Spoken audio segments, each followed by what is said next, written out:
Falcon friends, thank you for joining Mr. Raymond again. I have another book, and we are going to read it together. It's called Ada Twist, Scientist, and I absolutely love this story. It's by Andrea Beatty and illustrated by David Roberts. Ada Twist, Scientist. Ada Marie, said not a word till the day she turned 3. She bounced in her crib and looked all around, observing the world but not making a sound. She learned how to climb and made her big break with a trail of chaos left in her wake. She ran through the day chasing each sound in sight and didn't slow down till she conked out at night. So she's very curious, which is a big aspect of being a scientist. Here are her parents. Her parents were frazzled, but tried not to freak as Ada grew bigger and still did not speak. Clearly, young Ada, with lots in her head, would have something to say when it ought to be said. So here she is, still doing some exploration. That's just what happened when Ada turned 3.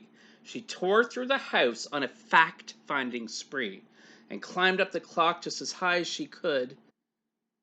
Her parents yelled, "Stop!" as all good parents would. Ada's chin quivered, but she did not cry. She took a deep breath and she simply asked, "Why?" So her first word was why. Why does it tick and why does it talk? Why don't we call it a granddaughter clock? Why are these pointy things stuck to a rose? Why are there hairs up inside of your nose?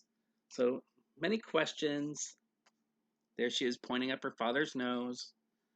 She started with why and then what, how, and when. By bedtime, she came back to why once again. She drifted to sleep as her dazed parents smiled at the curious thoughts of their curious child, who wanted to know what the world was about. They kissed her and whispered, "You'll figure it out."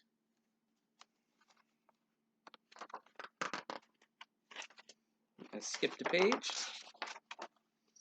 Her parents kept up with their high-flying kid, whose questions and chaos both grew as she did. So it started with what, why, how, when, why, and ended up in what does it do? What is it for? Will it be the same? How can I find out? So the questions got longer, more complicated. Even Miss Greer, we have a Mrs. Greer at our school, even Miss Greer found her hands were quite full when young Ada's chaos wreaked havoc at school.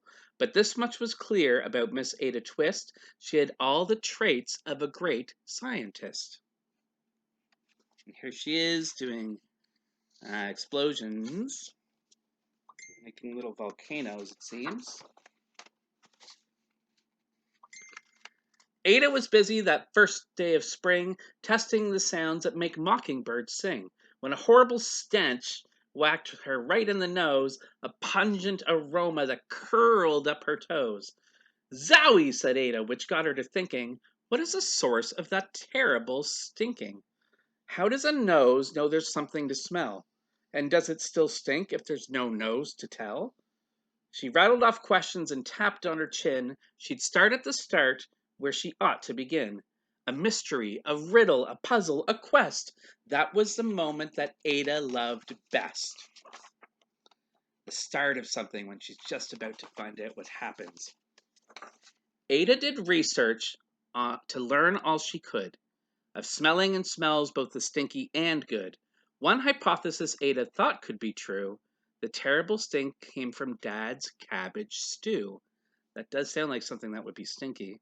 She tested and tested, but soon Ada knew it was time to come up with hypothesis 2. So a hypothesis is basically a guess based on what she thinks it could be, and then she tests that guess to see if it's true, and if it's not true, then she comes up with something else. Then zowie, the stink struck again, just like that. Hypothesis 2, it's caused by the cat. The cat couldn't make such a stink on its own. It needed perfume and some fancy cologne. So young Ada tested The test was a flop. She started once again, but her parents yelled, "Stop!" Oh, she was about to put her cat in the washing machine. Not a good choice. That would not be good for the cat. That could really hurt it. So don't you or your animals ever get in a washing machine, please. Uh-oh. This looks like she's getting in trouble. Ada Marie, to the thinking chair now by the time we count 3. Enough, said her mother. That's it, said her dad.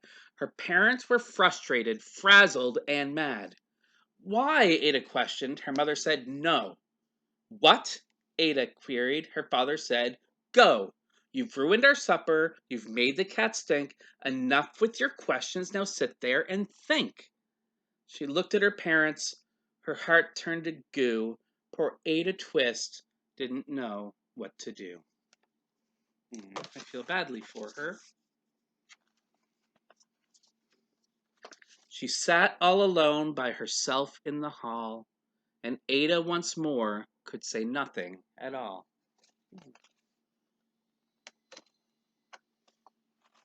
And so Ada sat, and she sat, and she sat, and she thought about science and Stu and the cat, and how her experiments made such a big mess. Does it have to be so? Is that part of success?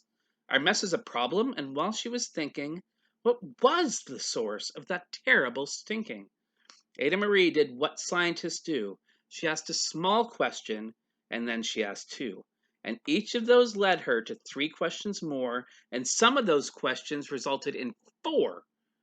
As Ada got thinking, she really dug in. She scribbled her questions and tapped on her chin.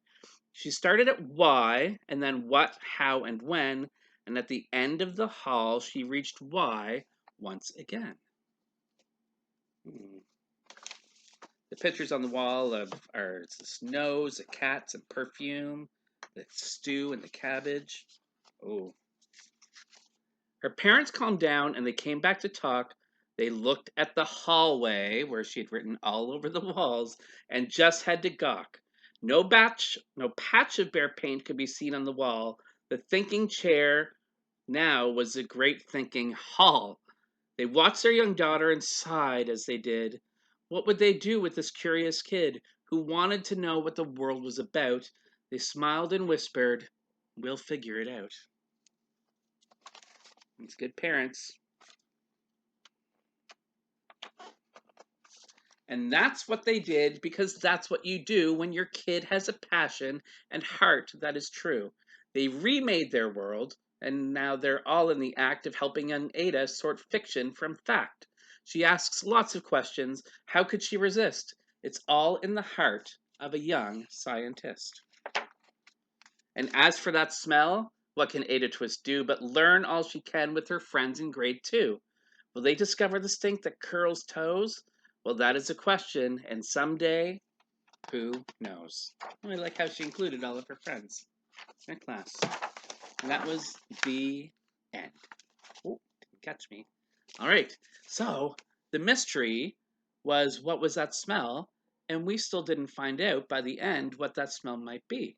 But that is science. Sometimes you test things out and you don't always find out the answer right away. You might have to keep testing and testing for a long time, but it's the experiments that are exciting and finding out new things. So that is Ada Twist, scientist. I hope you enjoyed.